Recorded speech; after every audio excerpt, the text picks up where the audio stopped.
Merci Balandinho social du Congo Sengoza les sous Sengote qui est Sengo même mawana passe de au monde abiso to ba Sengo ezala parce que boyoka kabiso bo mona sensibilisation tout ça là tout que na ba université ko pesa ba tout kotali ça ba étudiant ko expliquer bango occupation oyo boye tout ça na ngona kati ya mboka Congo ko lobby ba étudiant IPC abenga ki résistant Bruno Mimbenga onazali pona ko kotalisa bango na thème o ba pona ki élection ou bien révolution pour Namoka Congo. Moussala toujours kusala ya wana. Isaya soukate toujours continuer toujours ko sensibiliser ba jeune. Pour na kotali savoir que non na contexte o biso tozali. Eza élection tende mutu za gage ya solution ya Congo. Élection za kaka mbrouillema oyo boye ba occidentaux ba français ba belge ba européen ba britannique baza ko mbrouiller ba congolais. Parce que élection na Congo eza na okaya maloba. Mais loko oyo ko yuko spesa biso bo kenzu bo somi détermination pona ko koma autonome iza na nzela moko bien que na kati ya révolution batu ba kokufa bien que na kati ya révolution batu musuba ko ngaba ba ba prison mais il suffit tozwa courage wana détermination poto bunda poto bimisamboka na biso na kati ya bolema o mama osia lobaka yango poto bimisamboka na biso na kati ya distraction. Parce que bande comme ça bande ko prino yo solo ba o kana ko sensibiliser ba tout zo mona yo so tambola yo ebita ka révolution so to même ko so sabiso na crise mais bino bozo bo ya révolution mais auto ça na ngolo to so vivre o eleki même kati eleki même tant que so to zo révolution parce que to bi que révolution ko ça na temps o boye et ko ça to ça ba régression mais avec les moments to reçoit il a malam pourquoi bozo comprendre bisoté lelo o bozo mona Rwanda a koti na Congo a bomi ba M23 ba koti ba kangi ba soda rwandais Chilombo otolo baka a plusieurs fois Chilombo ministre des affaires étrangères na Rwanda na RDC akangi munonae Nikolo ba niko kosola bana Congo botala bisika mboke sokeni muto bato bana ko comprendre na liboso le mal musique était le mal incompris. Mais le oyo boy batu nyonso baleki kopesa mozitu raison parce que na bisa bino araboye que non soki biso to annexer Rwanda te to saina bango bitumba to bundi ba respecter biso te ya mwana bomona ki Adolphe Mozitu to bande komiso bazo ba Adolphe Mozitu boy asabo lelo oyo boy monde entier lobeli ba propos Adolphe Mozitu alobaki même maloba o biso to za na vision o to zolanda pour que non to ko ma respecter na Afrique centrale en Afrique australe, dans les pays à Grand Lac, il faut pas voisin à biso. To simbela bango bitumba. To simba munduki. Le oh ba muzitu partout dans le monde ba couper sa muzitu réseau. Si on yo vani na ndako. Dans biso to zolo ba que non, la meilleure façon oh ba voisin à biso ba ko respecter biso. Et ça te ko non. To kene ko fuka mena bango na diplomatie. Le oh bo moi même na ba to ba na kati nyo sacré ba robi. Muzitu to za raison. Parce que to meki na batu obo na diplomatie toke na bango na nzela na négociation tokeibo et simité donc il faut qu'on appliquer kaka plan B au muzitu alobaki il faut qu'on annexer Rwanda et puis ko ça na bango bitumba botala batu wa mayele to ça na bango na mboka loka ba Adolphe Mozitu batu baza na vision bazo mona makambo ko koma na 2030 bato bazo tala makambo que non na angle to komi oyo boye eza isusu angle o na négociation te Bruno conscientiser bana masina conscientiser ba kinois kotobo océan du Congo na bana lemba to bima ebele bando ko baza na Burundi ba Congolais baza na Burundi bando ko baza na Kivu bino boza na Kisangani boza partout to bima to bunda na ba Rwandais tala schéma obiso to za kolinga ya mwana bozo mona butu mo eta na lalaka na mona ka Congo nzambe. Il faut to bundana ba Rwanda pour to sala peneni to e ba force na biso lelo oyo boye batu nyonso bazo benga ndeko yebisa excellence Mozitu azaki mutu abonya pièce amonaki déjà makambo oto kokene nani ngwa ko ndima tata nini akoki kondima oya tata mosusu alongana ndako mosusu akobeta oya yebane pi tata na kangi maboko Adolphe Mozitu aza responsable ataya lobi non na lire oyo boso ba continuer kana ba Congolais boye iko suka mabe et puis biso nyonso toza inclin na kasi ya makambo nde bomona ki place Adolphe Mozitu alobaki il faut faire la guerre avec les Rwandais maloba wana ningisaki monde na tie yango lelo oyo boko mona ba Rwandais bakomi na palpite Chilombo traître de nabisaki bino awa boye seule manière où ba respecter biso isa nzela révolution nzela minduki oyo boto na assistant article 63 oyo na lobaki no congolais nyonso asa droit aussi ba munduki pour défendre mabeda soki botali président ya Ukraine ba agresser pas ba russe botala attitude ya président ukrainien lati minduki na basoda na kati ya front pour na kubunda pour na obatela mabede mais botala attitude ya mona mobali oyo boy famille ya Tshisekedi nani aloka famille oyo boy Félix baza ko agresser Félix na banani banenet kobina Félix na ba stade Félix na ambiance Félix na kati ya ba distraction Félix na ba boîte de nuit Félix a okabela kama osi na ba fololo tandis que mboka za kokende botala mboka oyo mwana mobali oyo famille ya Tshisekedi ba traître ya au niveau depuis mokile banda politique ya IDPS politique ya Tshisekedi ya trahison ti lelo oyo trahison côté makila na bango et comme le quoi ba ADN il faut nettoyer le kowana parce que to yiko ndimate lelo oyo baronde ba komi ko sala oyo elingi ko sala elingi ko se pesa mutema na bango na mboka nini ba congolais to lo ba mboka nini bomona bato misusu bazwa kaje na bango ba ko tshona mboka bato misusu lokwa lelo oyo boy to moni rwandais komi siège na bango komi na Goma nzambe na ngai mbandeko ekomi ko sala pasi natika kotambola namba na tambola vraiment na zo cherche kotambola mboka libanda te mais na tangi ba livre natika ko mona mboka moko te que non biso ba congolais tolongoli aéroport na biso to komisi aéroport ya maya na Congo Brazzaville donc kuna ndenge lelo oyo bokaka mboka zo ba bolole mo ba tie ba na mutu wa mboka Goma soki to bundite balkanisation yango oyo bozo sale ndebo moni tata kanya na mbongo akoloba Kongo eza lokwa sima mina maboka bakuluna ngoza ba chilombo na ba mboso na ba bahati lokwa na mutu wana maneko kana na Jericho bani na bazoko ya na mai mutu akwesa ya c'est ça donc akosi abina maboka ba bandi ba brigand donc ba brigand ngo ba Félix Chilombo ba traite ndenge se soro biso do sibiria yango bazo mona tozola la butu mo ite bande ko bazo tuna ndeko Bruno il faut to simba minduki to bunda na ba Rwandais to bengana Félix ko bengana Félix no semesu ko bengana mais to kanga Félix to tia Félix na prison to sambisa Félix na batu nyonso baza sima na ye et puis à ce moment là tous ba Rwandais o baza awabo ko kata bango mituko boma bango tala lelo ndenge Congolais komi ko subir humiliation na kati ya mboka na ye ba uti ko ba soda wana Rwandais wana bo mona bango ba ko so bango ba futeli bango avion na bande ko baza abo bazongi si ba na mboka na bango ba continuer sur ko songa pour na ko agresser qui peut tolérer ça qui peut tolérer ça na 21e siècle oyo famille union dit africaine na bango bazo mona tende bazo bomba ba Congolais utumoy mboka zanga organisation mboka zanga kati ya distraction bazo zo mbongo bazo futela ba député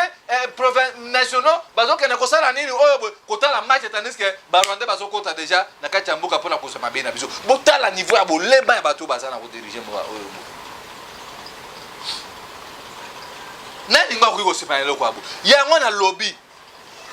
il faut ba Rwandais ba sentir que non ba Congolais ba su conscience nde biso ba pino mimbenga to su ba conscience. Qu'est-ce qui nous empêche lelo oyo boye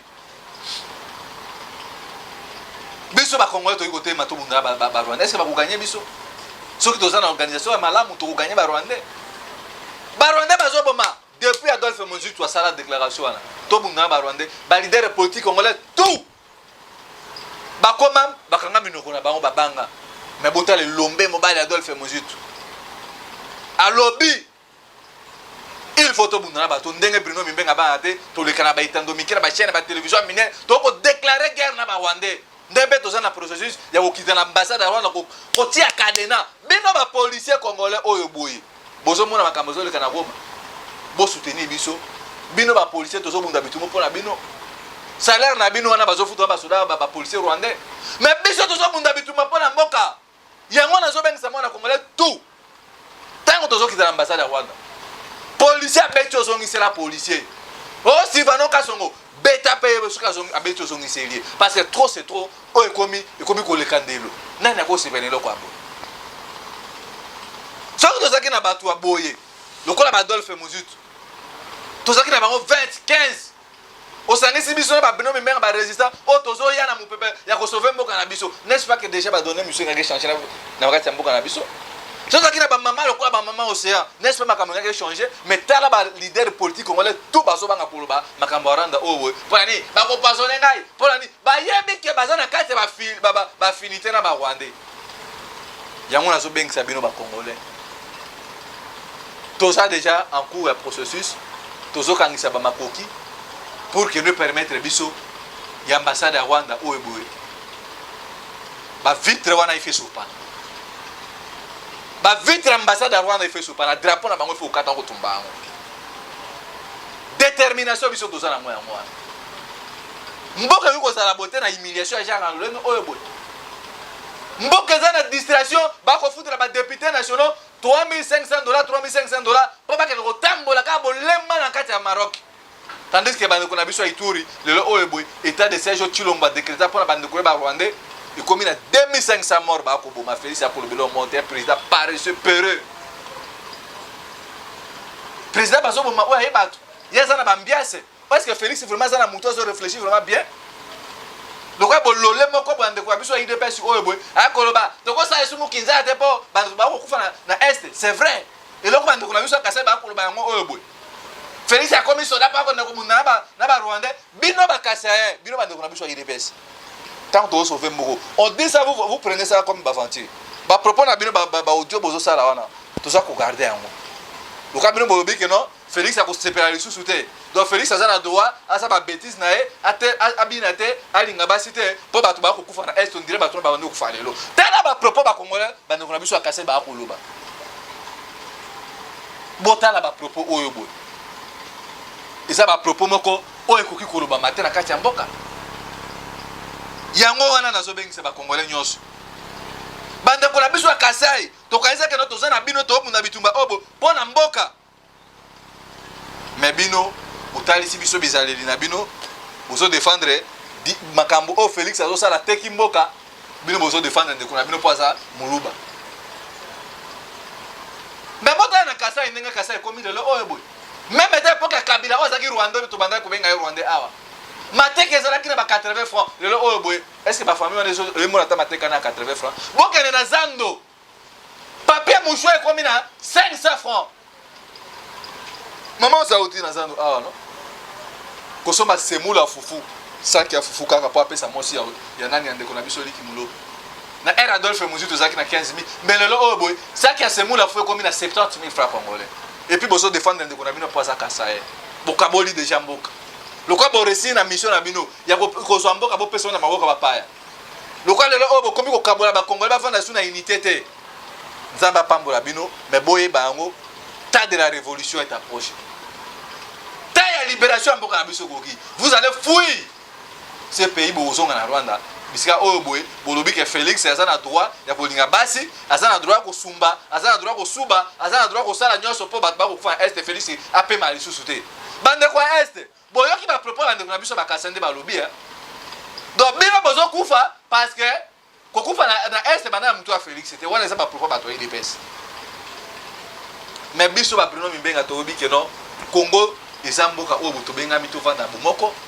soki to za biso nyonso bomoko Rwanda ba komoni la biso te mais le quoi la bino bande kwa IDPS besoin d'esprit de tribalisme bo tribaliser mboka bo kaboli ba congolais o bazaki na est o bazaki na ouest bazaki na centre ba équateur bo kaboli bango na mission na bino Paul Kagame pesi bino boye bango urageza koya uraga wana eza Bruno Mimbenga na bande konyoso to kumunda bitumba na bango bato bazwi bo moto otoko sangisa makanisi ndenge nini ba stratégie to tia pona ko tia fe na kati ya mboka ba Rwanda ba pakata mboka bazonga na mboka na bango bolobi ba opération conjointe ba Uganda bo bengisi bango Félix traître aka ko bengisi ba Rwanda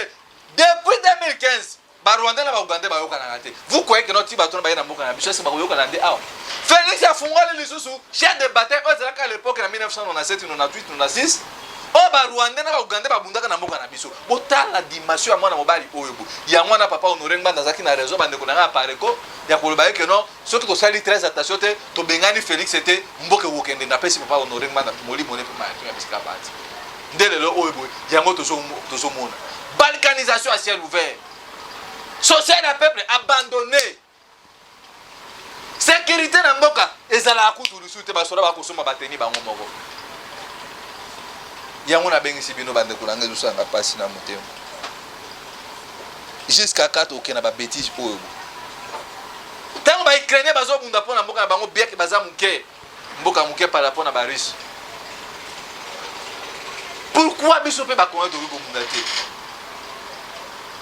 pourquoi besoin tika mo ndambo batu mo muke mo groupe toza na ngo kaka na ba mama oze bande ko misusu o toza ko bunda mais biso nyonso majoritaire plus de 90% ya personne ya batu peuple congolais tozo souffrir pourquoi seulement 0,1% kaka nde botika biso responsabilité na tozo conscience pour na bunda biso qu'est-ce qui vous lie envoûtement nini kangi peuple congolais nzambe kata balie oyo congolais zo conscience aya ko tatelema dans tozo bengisa ba manifestation que notre OK a boto ko sakana te ko panza ambassade ya Rwanda ba vitre na tuer supana congolais pourquoi besoin nga kwa na biso te